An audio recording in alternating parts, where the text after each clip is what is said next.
요즘 챗GPT가 워낙 뜨면서 사람들이 걱정과 고민이 많지 신기하게 생각하면서도 와 얘가 이제 나를 능가하겠구나 뭐 이미 나를 능가했구나 라고 이제 생각하는 사람들이 많으니까 먹고 사는 거에 대한 고민도 많이 하게 되고 그러면서 나는 뭐를 해야 될까 막 이런 고민을 많이 하고 있잖아. 이런 고민이 나오면은 결국은 바로 또 영향을 받는 분야가 교육 분야야. 교육이 어떻게 바뀌어야 될까 뭐 이런 거에 대해서 걱정과 고민이 많은데 사실 아무도 경험하지 못했던 거기 때문에 이것에 대해서 답을 가지고 있는 사람은 사실 이 세상에 존재하지 않지. 근데 사실 이런 비슷한 논쟁이 내 영상을 어, 보는 사람들은 대부분 잘 모르겠지만은 비슷한 논쟁이 2010년경에 있었어. 전자계산기 때문에 그때 크게 이슈가 한번 됐었거든. 크게 이슈까지는 모르겠다. 하여튼 뭐 교육계 내에서는 큰 이슈였던 걸로 내가 알고 있는데 미국에서도 수학을 풀 때 전자계산기로 푸는 애들이 많아지면서 이게 맞는 거냐 안 맞는 거냐에 대한 논쟁이 되게 많았거든. 그래서 미국에서 1990년도에 이 논쟁이 되게 많아지다가 95년경에 결국 미국 교육부에서 결정을 한 게 뭐냐면은 시험에서도 전자계산기를 써도 좋다라는 결론을 내렸고 우리나라 이제 수능이라고 얘기할 수 있는 SAT에서도 이제 전자계산기를 써도 좋다는 결론이 나왔거든. 그러다 보니까 우리나라도 미국을 되게 참고를 많이 하는 나라의 대표적인 나라다 보니까 바로 뭐 이듬해부터 우리나라도 수학 문제를 풀 때 전자계산기를 사용해도 되냐에 대해서 되게 논쟁이 많고 2010년경에 이제 이거에 대해서 결론을 내려라 그랬는데 결론은 사실 내지 못했지. 그냥 보류했어, 보류.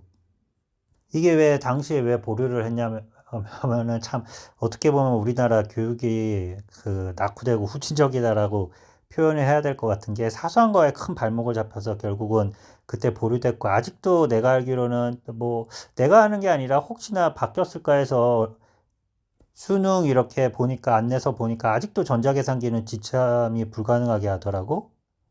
대학에서는 이제 시험 볼 때 전자계산기 사용해도 크게 뭐라 그러지 않은 거가 대부분인 걸로 알고 있는데 아직도 그 수능 볼 때 이럴 때는 전자계산기를 사용하지 못한 이유가 뭐냐면은 2010년 정도의 결정이었는데 그때 전자계산기를 사용하자라고 이제 대부분의 이제 전문가들이 얘기를 했어. 그 결정을 한 이유는 좀 이따가 다시 말을 해줄게. 근데 어찌됐건 미국도 그렇게 결정을 했는데 우리나라가 결정을 못했던 이유가 뭐냐면은 그때 결정하기 몇 년 전에 사푸심 사태라는 게 터졌거든. 시험을 볼 때 연필과 뭐 이런 그때 샤프 막 이런 걸 가지고 컨닝을 가지고 악용하는 친구들이 많아지다 보니까 나라에서 샤프와 샤프심을 일률적으로 수능 볼 때 제공을 해줬거든. 근데 이 샤프로 시험을 본 친구들이 내 샤프가 안 좋았다, 뭐 잘 부러져가지고 내가 시험 볼 때 불리하다, 막 이러면서 들고 일어나가지고 그때 교육부가 엄청나게 그 욕을 먹고 뭐 샤프심이 뭐 중국산이 아니었는정 뭐발 이러면서 할 때 나라에서 엄청 시끄러웠어. 뭐 나중에 내가 알기로는 큰 이슈가 없었던 뭐 큰 문제는 아니었던 걸로 기억을 하는데 어찌됐건 샤프와 샤프심 하나 가지고도 그때 교육계가 한번 난리가 났었거든. 근데 전자계산기는 우리가 생각할 때 되게 간단해 보이지만 얘는 어찌됐건 샤프보다는 훨씬 복잡한 물건인데 이걸 나눠줬는데 뭐 예를 들어서 버튼이 잘 안 눌렀다던가 아무래도 그리고 뭐 이런 거가 대기업에서 보통 전자계산기를 만들질 않지 중소기업에서 만든 거를 대량으로 사가지고 뿌려야 되는데 이거를 풀다가 뭐 고장이 났다는 등 버튼이 잘 안 눌러졌다는 등 배터리가 중간에 떨어질 때는 등뭐 중간에 떨어질 가능성은 적지만은 뭐 결착에 문제가 있어서 어찌됐건 작동이 안 할 수가 있잖아. 어찌됐건 샤프보다는 훨씬 문제가 발생할 가능성이 높은 거야. 그러다 보니까 그때 이제 한참 논의됐던 전자계산기 사용이 백지화돼 버린 적이 있었거든. 그러면은 미국에서는 왜 전자계산기를 그 허용을 했는지 그 당시에 이제 기사들이나 막 이런 거 자료를 찾아보면은 뭐 우리나라나 미국이나 전문가들이 특히 수학과 교수들 뭐 이런 사람들이 인터뷰한 걸 보면은 대부분 동의하는 거는 뭐냐면 초등학교 때 더하기 빼기 이런 거는 직접 그 계산을 해야 되지만 중학교부터 넘어가기 시작하면은 이제 사람이 더하기 빼기 뭐 연필로 볼펜으로 계산해가면서 실수를 잘하냐 실수를 안 하냐 이거 가지고 이제 판가름하는 게 수학의 이제 본질적인 목적이 아니라는 거지. 사람이 논리성을 가지고 하나하나 뭔가를 해결해내는 문제 해결 능력을 키우는 게 수학의 큰 목적인데, 전자계산기를 제공해 주지 않으면은 이거를 손으로 계산해도 보니까 이게 문제가 없는지 뭐 이러면서 그걸 꼼꼼히 체크하는 데 시간과 에너지를 다 쏟는 거야. 그러다 보니까 창의적인 문제 해결을 할 수가 없는 거야. 그래서 수학의 본래 목적을 달성하라고 하면은 간단한 계산이나 이런 거는 전자계산기로 하는 게 훨씬 더 교육적 목적이 도달을 한다라고 이제 미국에서 결론을 내려서 전자계산기를 허용을 했던 거고, 그 이후에 실질적으로 어떤 결과가 있었을까라는 이제 나온 문서들을 이렇게 찾아보면은 대부분의 내용이 이렇다라 그러더라고.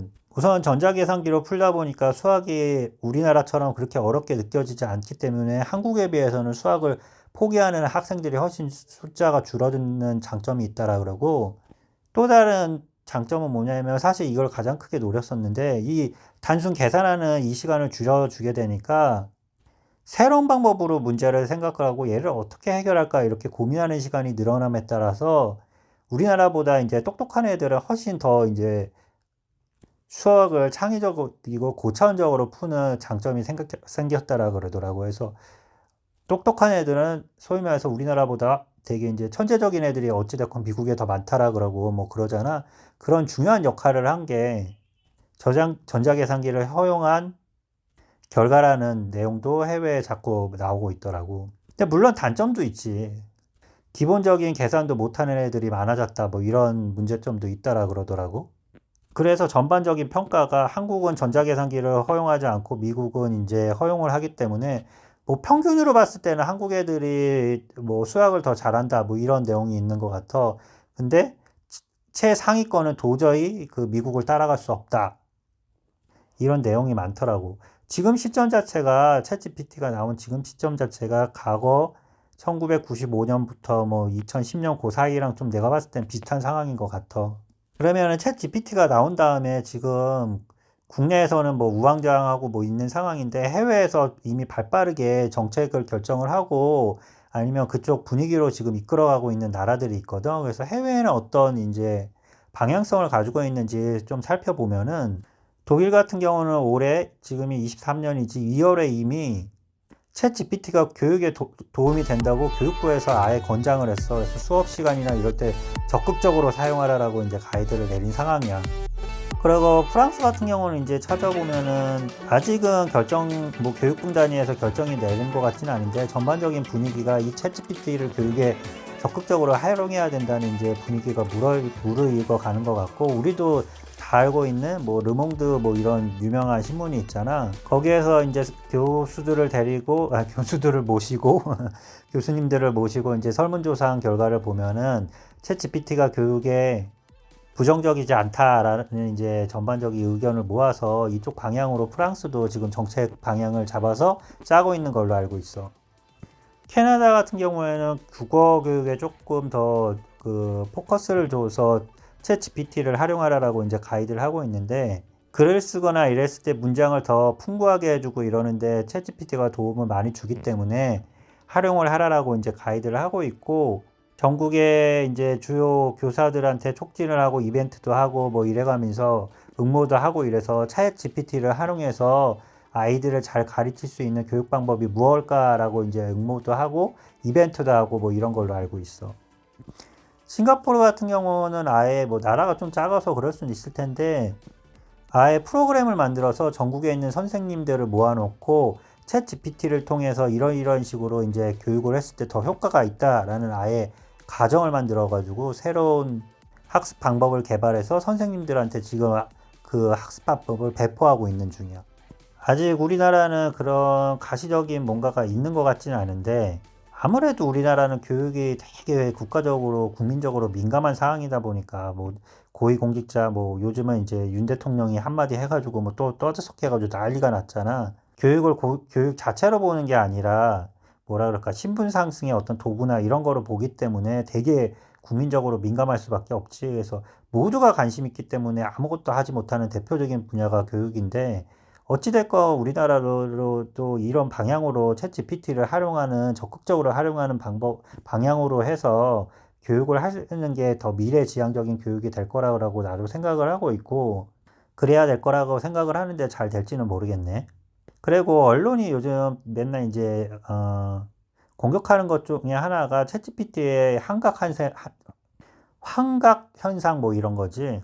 이게 챗GPT가 결국은 수학적 통계를 가지고 하는 거거든. 그러다 보니까 말도 안 되는 엉뚱한 답변을 할 수가 있어. 아니, 이미 하는 경우가 되게 많지. 근데 이거는 당연한 거고, 앞에 보면은 생성형이라고 나오는데, 말 그대로 생성형은 뭐냐면은 기존에 없는 정보를 얘가 판단을 해가지고 말 그대로 생성을 하는 거야. 생성을 하지 못하면 사실 검색이거든. 있는 단어를 그대로 보여주는 게 검색이고, 물론 그 검색도 정확하지는 않지. 근데 그 없는 정보를 가지고 깔끔하게 정리해서 보여주는 게 이제 생성형이거든. 근데 이 생성을 몇 퍼센트 얼마나 하는지에 따라서 이제 조금씩 성능과 기대사항이 다르긴 하지만 어찌됐건 생성형이라는 거 특성상 오류가 있을 수밖에 없어. 근데 그거에 대해서 되게 많은 사람들이 이제 요즘 특히 언론에서 주목해서 많이 까는데, 이거 역시 또 1995년부터 2000년 사이에 있었던 MSN 논쟁과 인터넷 논쟁하고 나는 비슷하다라고 생각을 해. 지금 마이크로소프트가 다시 챗GPT 때문에 관심을 받고 있지만은 몇십 년 동안은 사실 암흑이식 시대였어. 그거의 대표적인 이유는 뭐 여기 이 얘기에서 좀 벗어나기 때문에 내가 길게 얘기는 하진 않겠지만, 독과점 문제 때문이었는데, 그 독과점 때문에 대표적으로 놓쳤고, 빌 게이츠의 최악의 경영 실패가 인터넷 무시였다라고 생각을 해. 빌 게이츠는 기부도 되게 많이 하고 개인적으로는 뭐 되게 존경하는 사람 중에 하나인데, 빌 게이츠가 인터넷을 처음에 장악하지 못하고 그래서 지금까지 검색을 장악하지 못하면서 빌빌대는 이유가 뭐냐면은 처음에 인터넷을 되게 깠어. 왜냐하면은 지금 당연하지만은 그 당시에는 이렇게 생각을 했거든. 야, 누구나 HTML 만들어서 올리면은 그거 전 세계에 검색해 주는 게 그게 무슨 정보냐. 그러면서 빌 게이츠가 직접적으로 한다는지 모르겠는데, 빌 게이츠도 되게 공감되는 단어를 많이 했던 얘기가 뭐냐면은 쓰레기장이라는 얘기를 되게 많이 했거든. 그게 무슨 정보야. 그러면서 심지어 빌 게이츠는 인터넷이 망할 거라고 얘기를 했지. 그러면서 그때 만들었던 게 MSN인데, MSN은 최근까지 뭐 포털 사이트 뭐 이런 식으로 운영됐던 브랜드였는데, 사실은 그 MSN을 만든 목적은 나중에 그게 이제 안 되니까 포털 사이트로 바꿨던 거고, 일종의 예전에 있었던 PC 통신처럼 별도의 망을 만들어서 믿을 수 있는 정보자들한테 정보를 받아서, 인터넷이 아니면 처음에는 이제 별도의 네트워크로 생각을 했거든. 그렇게 식으로 해서 정말 믿을 수 있는 정보를 제공을 해주겠다라고 했던 게 그 빌 게이츠가 꿈꿨던 MSN이었거든. 근데 인터넷이 양이 폭발적으로 늘어나니까, 물론 쓰레기라는 단어가 있었던 것도 잘못된 정보도 엄청 많았지만은 결국은 양이 이제 질을 앞서버렸던 거지.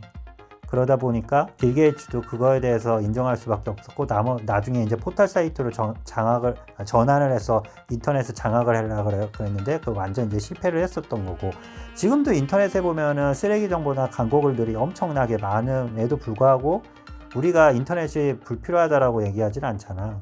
사람들이 써감에 따라서 자연스럽게 그거를 학습하면서 사용하는 노하우를 알게 되고, 이상한 정보를 서로 걸러가면서 잘 사용을 하고 있잖아. 마찬가지로 챗 GPT나 바드도 마찬가지일 거라고 생각을 하는데, 지금 교육계에서 되게 우려하는 거는 이제 잘못된 거를 가르칠 수 있다라는 건데, 마찬가지로 나도 이제 그거에 대해서 불안하게 보기는 하지만, 자연스럽게 정보의 질 자체도 높아지겠지만은, 이거를 사용하는 사람들의 수준과 요령이 늘어남에 따라 이런 문제는 자연스럽게 해결이 될 거라고 생각을 해.